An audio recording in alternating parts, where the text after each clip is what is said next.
ये endoplasm. Scientist ने जो है वो इनको नेम दिया कि ये ए सेलुलर हैं या नॉन सेलुलर एनिमल्स हैं। उसके बाद जो प्रोटोजोन्स इनका नेम आया है वो एक्चुअली गोल्डफस्ट ने जो है वो इनका प्रोटोजोन्स नेम डिस्कवर किया था। तो ये एमसीक्यू पॉइंट बहुत इंपॉर्टेंट है। ये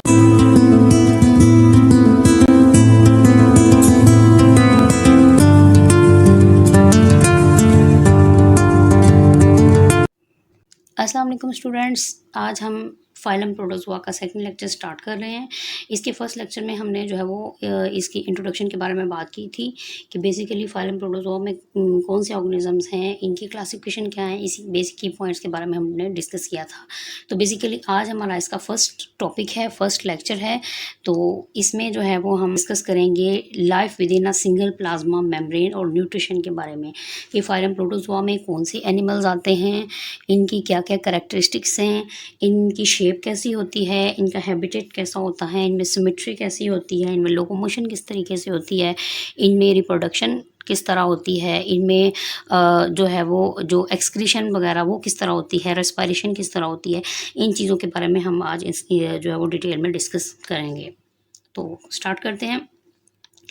प्रोटोज़ोआ एक्चुअली प्रोटोज़ोआ में प्रो का मतलब है फर्स्ट एंड ज़ोआ का मतलब है एनिमल्स, यानी कि ये फर्स्ट एनिमल्स हैं। प्रोटोज़ोआज जोन्स जो हैं वो फर्स्ट एनिमल्स हैं। इनकी कुछ कैरेक्टरिस्टिक्स हमने पहले भी डिस्कस की थी कि ये माइक्रोस्कोपिक हैं, यूनिसेलुलर हैं।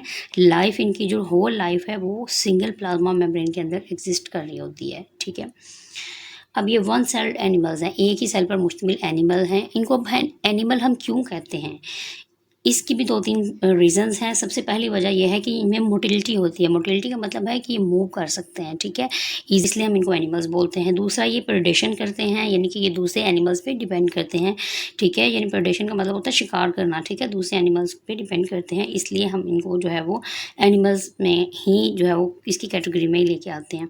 उसके बाद जी इनके अंदर लैक्स सेल वॉल, इनके अंदर सेल वॉल नहीं होती। आपको पता है सेल वॉल जो है वो प्लांट्स में प्रेजेंट होती है, तो एनिमल्स में सेल वॉल प्रेजेंट नहीं होती, तो इनके अंदर भी सेल वॉल नहीं है, इसलिए हम इनको एनिमल्स की कैटेगरी में रखते हैं।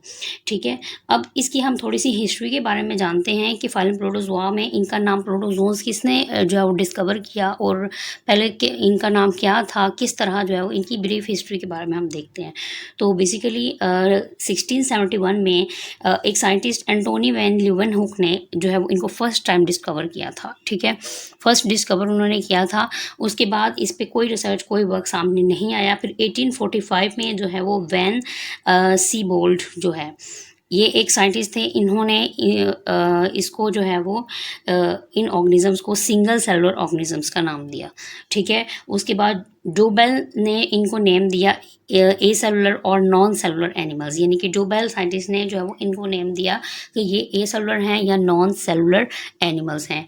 उसके बाद जो प्रोटोजोन्स इनका नेम आया है वो एक्चुअली गोल्डफस्ट ने जो है वो इनका प्रोटोजोन्स नेम डिस्कवर किया था।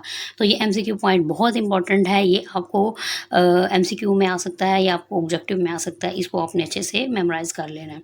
नेक्स्ट जी, इनकी स्पीशीज़ की अगर हम बात करें तो इनकी 50,000 स्पीशीज़ हैं, ठीक है, जो कि अब तक आइडेंटिफाइड हो चुकी हैं, यानी कि ये बहुत ज़्यादा डाइवर्स ग्रुप है।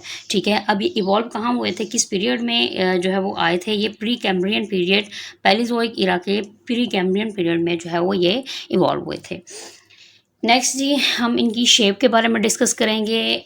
आगे बहुत सारी इंपॉर्टेंट टर्म्स हैं जिनके बारे में हम डिस्कशन करेंगे। तो सबसे पहले हम इसकी शेप के बारे में बात करते हैं कि इन ऑर्गेनिजम्स की शेप कैसी होती है। तो इन ऑर्गेनिज्म की जो शेप है बेसिकली वो ओवल शेप में होते हैं, स्फेरिकल शेप में होते हैं, बॉल शेप में होते हैं।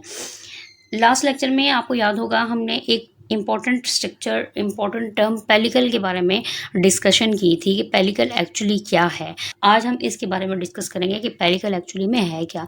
पेलिकल एक्चुअली क्या है, ये माइक्रोट्यूब्यूल्स की अरेंजमेंट है जो प्लाज्मा मेम्ब्रेन के नीचे होती हैं। जैसे फॉर एग्जांपल ये एक सेल है हमारे पास, ठीक है, और इसके नीचे जो है वो इसके नीचे जो है वो इस तरह की माइक्रोट्यूब्यूल्स की, प्लाज्मा मेम्ब्रेन के नीचे जो है वो माइक्रोट्यूब्यूल्स की स्पेशल अरेंजमेंट होती है जिसके हम बोलते हैं पेलिकल। ठीक है, ये क्या है जी, हमारी माइक्रोट्यूब्यूल्स। तो ये हमारी बाहर क्या है जी, प्लाज्मा मेम्ब्रेन। तो ये जो माइक्रोट्यूब्यूल्स की अरेंजमेंट है इसको हम क्या बोलते हैं, इसको हम बोलते हैं पेलिकल। अब जो पेलिकल है एक्चुअली इसका काम क्या है, इसका फंक्शन क्या है? इसका फंक्शन ये है कि ये एक रिजिड स्ट्रक्चर होता है, ठीक है। पेलिकल क्या होता है, एक रिजिड स्ट्रक्चर होता है, एक हार्ड स्ट्रक्चर होता है जो सेल की शेप को मेंटेन करता है। इन ऑर्गेनिजम्स की शेप मेंटेन होती है पेलिकल की वजह से, ठीक है। तो अब हमने जो है वो पेलिकल के अकॉर्डिंग साइटोप्लाज्म की भी दो टाइप्स पढ़नी है, ठीक है। तो ये देखें जी, ये हमारा एक बड़ा सेल है, ठीक है। ये इसके अंदर जो है वो ये माइक्रोट्यूब्यूल्स की अरेंजमेंट है जिसको हम पेलिकल बोल रहे हैं। ये मैं बड़ा बड़ा बना रही हूँ, एक्चुअली ऐसा नहीं होता। एक्चुअली ये छोटी छोटी जो है वो स्ट्रक्चर्स होती हैं, इस तरह वाली, इस तरह गोल गोल स्ट्रक्चर्स होती हैं। तो इसमें देखें जी, ये है जी पेलिकल और ये है प्लाज्मा मेम्ब्रेन। अब इसके अंदर जस्ट बीनीथ द पेलिकल, यानी कि पेलिकल के बिल्कुल नीचे जो साइटोप्लाज्म होता है, जो फ्लूइड होता है, उसको हम बोलते हैं एक्टोप्लाज्म। जी, तो हम डिस्कस कर रहे थे एक्टोप्लाज्म के बारे में। तो ectoplasm basically just beneath the pellicle जो साइटोप्लाज्म होगा उसको हम बोलेंगे एक्टोप्लाज्म। उसके बाद जो इनर साइटोप्लाज्म होगा उसको हम बोलेंगे एंडोप्लाज्म। क्लियर हो गया? तो यही चीज़ यहाँ पे मेंशन की गई है कि एक्टोप्लाज्म क्या है, ऐसा साइटोप्लाज्म जो जस्ट बीनीथ द पेलिकल होता है उसको हम एक्टोप्लाज्म बोलते हैं। और एंडोप्लाज्म क्या है, जो इनर साइटोप्लाज्म होता है उसको हम एंडोप्लाज्म बोलते हैं। उसके बाद जी हम बात करते हैं इनके हैबिटेट के बारे में। तो बेसिकली इनका हैबिटेट क्या होता है, कहाँ पे ये रहते हैं, कहाँ पे ये सर्वाइव करते हैं। तो ये फ्री लिविंग होते हैं, ये कहीं पे भी रहते हैं, ठीक है। प्रोटोजोन्स की बात कर रहे हैं हम बेसिकली।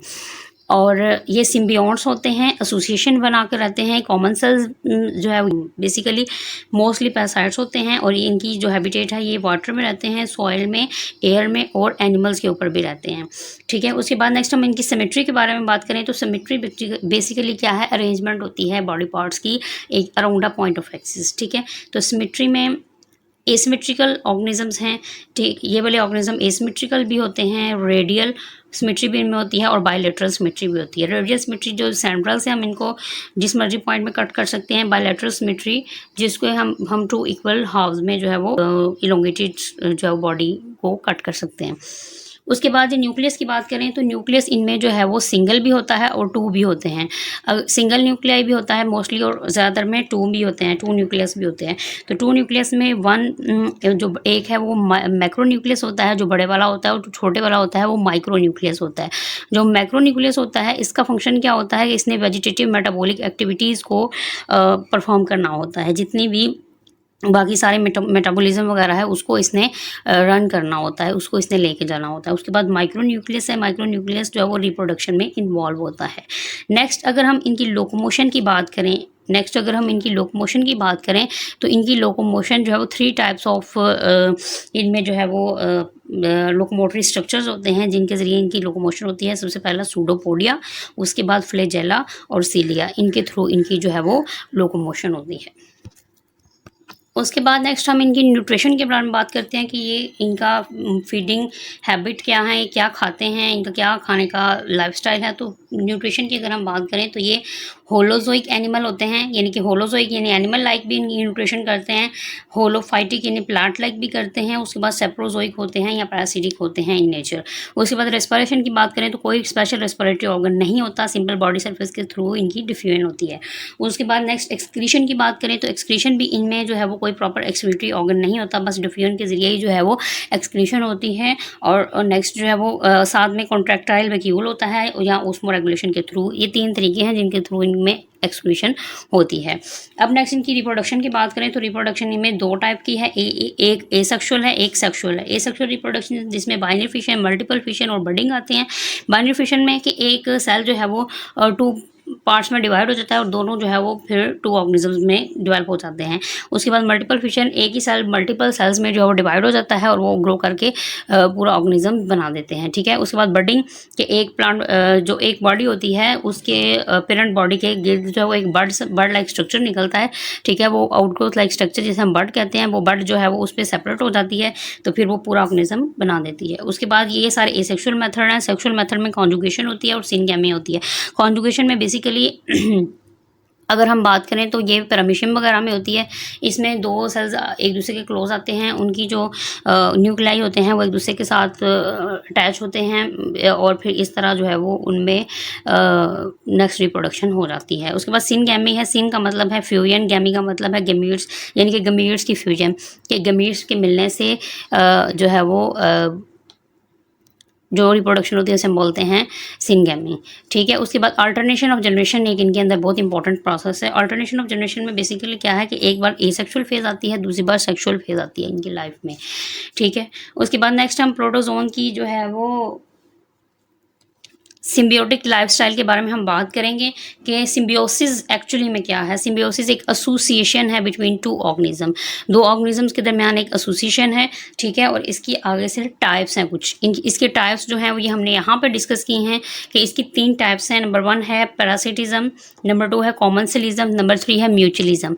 पैरासाइटिज्म में एक्चुअली क्या होता है कि एक होस्ट होता है और एक पैरासाइट होता है, ठीक है। पैरासाइट जो है वो होस्ट के अंदर दाखिल होता है, तो होस्ट के अंदर क्या होता है अदर सेकंड ऑर्गेनिज्म लिव कर रहा होता है, इनके जो एक्चुअली पैरासाइट होता है। और पैरासाइट आगे क्या करता है, ये डिजीज कॉज करता है होस्ट में, ठीक है। तो आगे अब होस्ट की भी 2 टाइप्स हैं, ये हम डिस्कस करते हैं कि होस्ट की आगे से 2 टाइप्स हैं। एक डेफिनेटिव होस्ट होता है, एक इंटरमीडिएट होस्ट होता है, ठीक है। जो डेफिनेट होस्ट होता है उसमें जो पैरासाइट होता है वो होस्ट के अंदर ही अपनी सारी सेक्सुअल स्टेजेस को फॉलो अप करता है, होस्ट के अंदर ही अपनी सारी सेक्सुअल स्टेजेस को पूरा करता है और फिर जो है ना वो बाहर जाता है, फिर दूसरे के किसी पे अटैक करता है, फिर जाके दूसरे होस्ट में जाके उसी में जो है वो अपनी सारी सेक्सुअल फेज को कंप्लीट करता है। तो ये होता है डेफिनेटिव होस्ट। उसके बाद इंटरमीडिएट होस्ट वो होता है जिसमें सेक्सुअल फेज उसमें कंप्लीट नहीं करता, ठीक है, होस्ट के अंदर, बल्कि होस्ट के अंदर जो सेक्सुअल स्टेज से जो ऑफस्प्रिंग्स आते हैं वो एक्चुअली होस्ट के अंदर एंटर होते हैं और फिर वो जाके जो है वो उसमें जो भी इन्फेक्शन कॉज करते हैं, डिजीज कॉज करते हैं, ठीक है। उसके बाद जो कॉमनसेलिज्म है, कॉमनसेलिज्म में जो है वो one get benefit other neither benefit nor harm, यानी कि एक को फ़ायदा होता है और दूसरे को ना फ़ायदा होता है ना नुकसान होता है। ये भी एक्चुअली हम सिम्बियोसिस की टाइप्स पढ़ रहे हैं, तो सिम्बियोसिस एक्चुअली 2 ऑर्गेनिजम्स के दरमियान जो है वो एसोसिएशन है, ठीक है, 2 ऑर्गेनिज्म में एसोसिएशन है। अब सबसे पहला पैरासिटिज्म हमने पढ़ा। पैरासाइटिज्म में जो है वो एक्चुअली एक को फ़ायदा होता है और दूसरे को नुकसान होता है, यानी कि होस्ट को नुकसान होता है, उसको डिजीज़ कॉज होती है, और जो पैरासाइट होता है उसको शेल्टर मिलती है और फूड मिलती है, ठीक है। कॉमनसेलिज्म में क्या होता है कि एक को फ़ायदा होता है और दूसरे को ना फ़ायदा होता है ना नुकसान होता है। म्यूचुअलिज्म का मतलब भी म्यूचुअल, यानी कि दोनों में बाहम, ठीक है। तो इसमें बोथ गेट बेनिफिट, इसमें दोनों को ही जो है वो फ़ायदा होता है, ठीक है। तो बेसिकली ये आज का हमारा टॉपिक था, आज के टॉपिक के बारे में हमने डिस्कस किया। आई होप आपको ये सब अच्छा लगा होगा, आपको ये लेक्चर पसंद आया होगा। अगर आपको मेरी वीडियो अच्छी लगी है, अगर आपको ये लेक्चर में कोई इन्फॉर्मेटिव चीज़ लगी है तो आप मेरी वीडियो को लाइक करें, चैनल को सब्सक्राइब करें और दूसरों के साथ शेयर करें। Thank you.